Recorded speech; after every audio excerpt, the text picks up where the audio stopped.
Assalamualaikum dan salam sejahtera. Bersama kami Berita di TV. Jangan lupa untuk follow Facebook Malaysia Deadline dan YouTube Deadline TV. Antara menarik hari ini, Sanusi salahkan Tiong jadi punca Langkawi muram. 4 ahli parlimen bersatu dakwa diugut ahli parlimen sendiri. Aduan bersatu perbaharui ikrar Bakyah depan Muhyiddin. Amaran gelombang kedua sokongan ahli parlimen bersatu sokong Anwar bakal berlaku. Ahli parlimen Ketere, Hil Muhammad Noor menegaskan kesetiaannya kepada bersatu adalah kekal sampai bila-bila, sekaligus menafikan dakwaan dia bakal mengikut jejak langkah 4 rakannya yang menyokong Perdana Menteri Datuk Seri Anwar Ibrahim. Malah dia juga menafikan ada mana-mana broker politik yang menemuinya untuk membincangkan cadangan mengalih sokongan kepada kerajaan. Hal itu kerana, kata Hil, dia bekas pegawai kanan tentera. Katanya tidak ada pertemuan dengan broker politik. Lagipun siapa berani jumpa saya? Saya bekas jeneral askar. Ditanya kenapa namanya disebut-sebut dan dikaitkan dengan kemungkinan membelot daripada bersatu.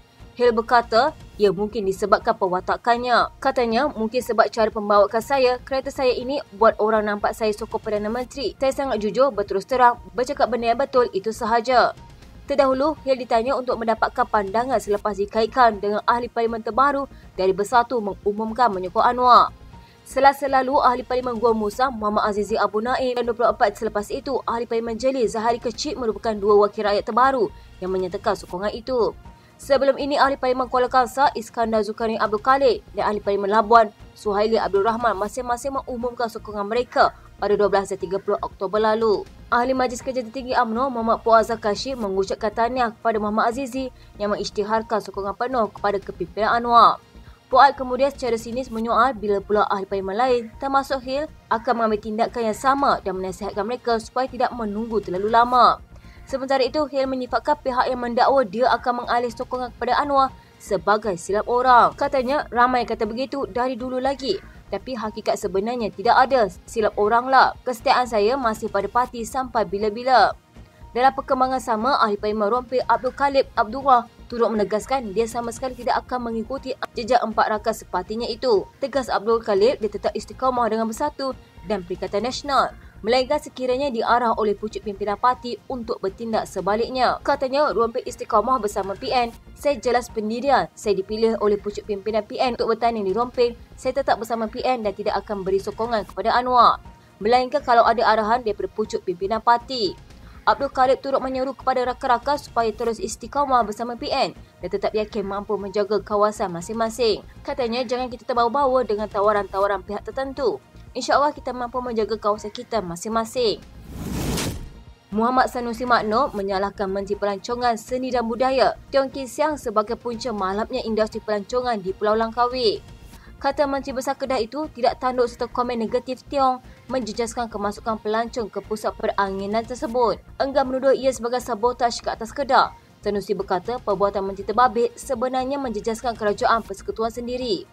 Hal itu kerana katanya pendapatan daripada sektor pelancongan akan dikumpulkan kerajaan pusat, manakala negeri hanya tumpang pendapatan daripada jual nasi, jual coklat, hotel. Katanya cukai perniagaan bayar sepenuhnya kepada kerajaan persekutuan, sedangkan Kedah hanya memungut cukai pintu sahaja. Katanya, saya harap perkara ini dapat perhatian. Kalau Menteri beri publicity negatif kepada destinasi pelancongan, saya harap Menteri ini dapat ditukar ke kementerian lain. September lalu, Tio mendakwa dia menerima rungutan daripada pelancong bukan Islam yang mengadu dilarang berseluar pendek dan meminum arak di Langkawi. Tidak mahu bertikam lidah dengan Sanusi, ahli parlimen Bintulu itu mendakwa dia hanya mahu membangkitkan isu tersebut dengan tujuan agar sebarang kelemahan dapat diperbaiki. Bagaimanapun, dakwaan itu dinafikan Sanusi yang mengatakan dia tidak memahami isu yang dibangkitkan Tiong. Kata Sanusi, semakan kerajaan negeri menunjukkan tiada larangan dibuat ke atas pelancong di Langkawi yang mahu memakan suap pendek atau mengambil alkohol. Mengulas mengenai pandangan Tiong yang mahu kerajaan negeri bekerjasama dengan kementerian, Sanusi berkata, langkah pertama yang perlu diambil ialah tidak lagi memberi publiciti buruk kepada Langkawi. Katanya, kenapa begitu iri hati dengan Langkawi? Buat cerita yang bukan-bukan, tak ada kebaikan sama sekali. Lepas tu orang kata dia mabuk, dia kata apa salah? Saya bukan Islam. Susahlah jawab macam itu. Mabuk seorang dalam bilik tak apalah, mabuk di halayak ramai mana boleh.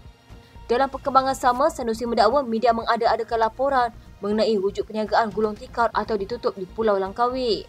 Menurut Sanusi, antara faktor yang menyebabkan pelancong kurang berkunjung ke Langkawi adalah disebabkan penerbangan terus dari beberapa negara, kecuali Singapura belum bermula.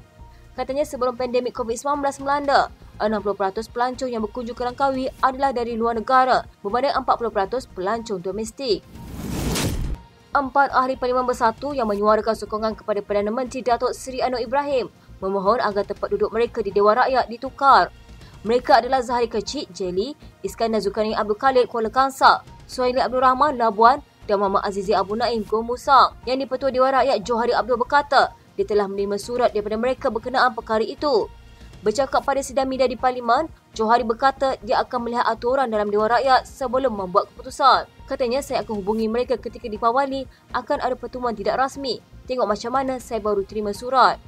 Seperti ahli Parlimen Muar Syed Saddiq Syed Abdul Rahman, dia tidak mahu duduk di sebelah kerajaan dan minta tempat duduk yang lebih selesa. Macam keluarga, dulu mereka tidur di bilik tidur, sekarang mereka nak pindah ke ruang tamu. Sementara itu, Johari berkata, kedudukan Syed Saddiq yang disabitkan bersalah oleh Mahkamah Tinggi Kuala Lumpur atas 4 pertuduhan rasuah tidak berubah. Kata Johari, selagi ahli Parlimen Muar itu belum menghabiskan proses undang-undang yang ada, dia tidak perlu mengosongkan kerusinya. Katanya, saya rasa dia ada 2 mahkamah lagi yang boleh digunakan bagi merayu. Syed Saddiq yang juga Presiden Muda didapati bersalah atas pertuduhan pecah amanah, penyelewengan harta benda dan pengubahan wang haram yang dikaitkan dana bersatu bernilai 1.12 juta ringgit. Syed Saddiq merupakan bekas Ketua Pemuda Bersatu. Bagaimanapun, Hakim Azhar Abdul Hamid membenarkan permohonan pihak pembelaan untuk menangguhkan pelaksanaan semua hukuman tersebut sementara menunggu kesnya yang dirujuk ke Mahkamah Rayuan.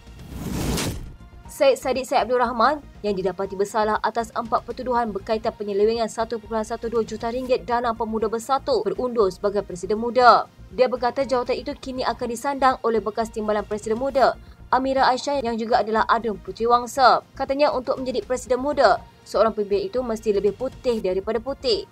Dan hakikatnya saya tidak layak lagi memainkan peranan itu. Saya akan mengosongkan kerusi saya dengan segera sementara saya membersihkan nama saya di mahkamah. Katanya biarpun dia melepaskan kursi presiden, namun dirinya masih lagi ahli parti berkenaan. Bagaimanapun dia memaklumkan dirinya tidak akan terbabit dalam politik muda sepanjang tempoh berdepan kes di mahkamah. Syed Saddiq berkata keputusan mengundurkan diri itu perlu dibuat memandangkan institusi presiden dan muda itu lebih besar berbanding dirinya. Katanya, saya ingin maklumkan apabila muda diasaskan, kami ingin membawa politik baru dan ini melangkaui kepatian dan personaliti semata-mata. Ahli Parlimen Muar itu dijatuhi hukuman penjara 7 tahun, 2 sebatan dan denda 10 juta ringgit. Jika gagal membayar denda, Syed Saddiq boleh dipenjara 4 tahun. Bersatu mengakui langkah mereka mengambil alih kerajaan pusat terganggu. Ekoran langkah 4 ahli Parlimen mereka memberikan sokongan kepada Perdana Menteri Datuk Seri Anwar Ibrahim. Ketua Penerangan Bersatu Razali Idris berkata, perkembangan itu juga menimbulkan keresahan dalam kalangan ahli parti terbabit khususnya di peringkat akar umbi. Katanya Trian menyokong kerajaan tapi setia pada Parti Bersatu ini dilihat akan melemahkan usaha Bersatu dan menggugat peluang PN mengambil alih kepimpinan kerajaan. Razali juga Esko Terengganu turut mengecam 4 ahli Parlimen Bersatu yang dianggapnya lemah dalam prinsip perjuangan dan mempertahankan keputusan parti untuk menjadi pembangkang. Justru kata Razali, semua ahli Dewan Undangan Negeri Bersatu dikumpulkan untuk bertemu dan melafazkan ikrar taat setia di depan Presiden mereka, Muhyiddin Yassin. Katanya, saya telah mengatur satu perjumpaan khas semua aduan bersatu dari seluruh negara untuk bertemu yang berhormat Tan Sri Presiden Parti bagi menyatakan kesetiaan kepada parti melalui ikrar yang diperbaharui. Alhamdulillah, keputusan sebulat suara bersetuju. Bagaimanapun tidak dapat dipastikan sama ada Adun Negeri di Kelantan yang juga ahli Parlimen Gua Musang, Muhammad Azizi Abu Naim turut hadir. Muhammad Azizi adalah ahli Parlimen Bersatu yang ketiga menyatakan sokongan kepada Anwar. Dia berbuat demikian pada 7 November. Langkah memberikan sokongan kepada Perdana Menteri itu didahului ahli Parlimen Kuala Kangsar, Iskandar Zulkarnain Abdul Khalid pada 11 Oktober lalu, diikuti Suhaili Abdul Rahman Labuan pada 30 Oktober. Selepas Muhammad Azizi, kurang dari 24 jam kemudian seorang lagi ahli Parlimen Bersatu, Zahari Kecik, Jelly turut mengambil langkah sama. Dengan sokongan 4 ahli parlimen itu, Anwar dan kerajaan kini mendapat majoriti mutlak lebih 2/3 dalam Dewan Rakyat. Razali berkata Bersatu berharap dengan langkah melafazkan ikrar dan baiah kepada Muhyiddin itu, keyakinan ahli parti kepada komitmen wakil rakyat mereka akan dapat dipulihkan. Dalam perkembangan sama, Razali juga mendakwa usaha mempengaruhi wakil rakyat Bersatu sama ada ahli parlimen atau adun akan tetap berjalan. Katanya banyak desakan agar parti mengambil tindakan tegas ke atas ahli parlimen terbabit kerana membelot termasuk mahu mereka dipecat. Katanya bagaimanapun apa-apa tindakan yang akan diambil perlulah mengikut peraturan dan perlembagaan parti melalui jawatankuasa disiplin. Tindakan disiplin kepada mana-mana ahli parti perlu mengikut merit kes kerana terdapat unsur-unsur tekanan, ugutan, pendakwaan dan pelbagai usaha dari pihak kerajaan serta ejen mereka bagi mempengaruhi ahli-ahli bersatu mengubah sokongan. Timbalan Perdana Menteri Datuk Seri Dr. Ahmad Zahid Hamidi menjangka lebih ramai lagi ahli Parlimen Pembangkang khususnya daripada Bersatu akan mengisytiharkan sokongan kepada Datuk Seri Anwar Ibrahim. Beliau yang juga pengurusi Barisan Nasional berkata, sokongan telah ditunjukkan beberapa ahli Parlimen Pembangkang kepada Perdana Menteri itu disifatkan sangat positif dan ia perlu dilihat dengan sangkaan baik. Presiden UMNO itu berkata, kerajaan perlu bersedia berdepan realiti politik baru terbabit susulan perkembangan berkenaan. Katanya kita berpandangan bukan hanya 4 orang ahli Parlimen Pembangkang ini sahaja, tetapi kita menjangkakan mungkin lebih daripada itu yang akan memberikan dukungan kepada Perdana Menteri. Kita mesti bersangka baik dalam dukungan yang diberikan. Beliau mengulas tindakan 4 ahli Parlimen Bersatu iaitu Zahrika Cik Jelly, Muhammad Azizi Abu Naim Gua Musang, Datuk Iskandar Zulkarnain Abdul Khalid Kuala Kangsar dan Datuk Dr. Suhaili Abdul Rahman Labuan yang mengisytiharkan sokongan kepada Anwar. Ketua Pemuda UMNO Dr. Muhammad Akmal Saleh berharap Perdana Menteri berhati-hati dengan sokongan yang dinyatakan beberapa ahli Parlimen Pembangkang bagi memastikan agenda reformasi Parlimen tidak tersasar daripada matlamat. Ahli Parlimen Arau Datuk Seri Syahidan Kasim pula mengemukakan usul kepada Dewan Rakyat atas dakwaan ujuk amalan berbau rasuah melalui usaha menarik sokongan ahli Parlimen Pembangkang dengan memberikan peruntukan. Mengulas dakwaan berkenaan, Ahmad Zahid mencabar bekas ahli Majlis Tertinggi UMNO itu supaya mengemukakan bukti. Dalam pada itu, beliau berkata, kebanyakan ahli parlimen yang menyatakan sokongan terbabit adalah bekas ahli UMNO dan pihaknya akan berbincang dengan pemimpin di peringkat bahagian sama ada mereka boleh kembali kepada parti berkenaan. Namun katanya UMNO di 4 bahagian yang menerima dukungan ahli parlimen bersatu terbabit tidak harus berasa selesa. Sebaliknya, pengaruh di akar umbi perlu diperkuat bagi mengembalikan sokongan pengundi. Katanya kita belum terfikir dalam perkara itu dan akan berbincang dengan pemimpin di bahagian atau kawasan parlimen berkenaan untuk kita menentukan haluan baru. Ini adalah satu perkembangan politik yang baru di negara ini. Oleh itu, biarpun mereka membantu dan menyokong Perdana Menteri, UMNO sebagai sebuah entiti politik harus memperkuatkan pengaruh di akar umbi bagi mengembalikan sokongan pengundi serta rakyat kepada siapa sahaja yang akan dicalonkan mewakili UMNO dan BN bagi kawasan berkenaan. Sekian berita hangat pagi di TV pada hari ini. Jangan lupa untuk follow Facebook Malaysia Deadline dan YouTube Deadline TV.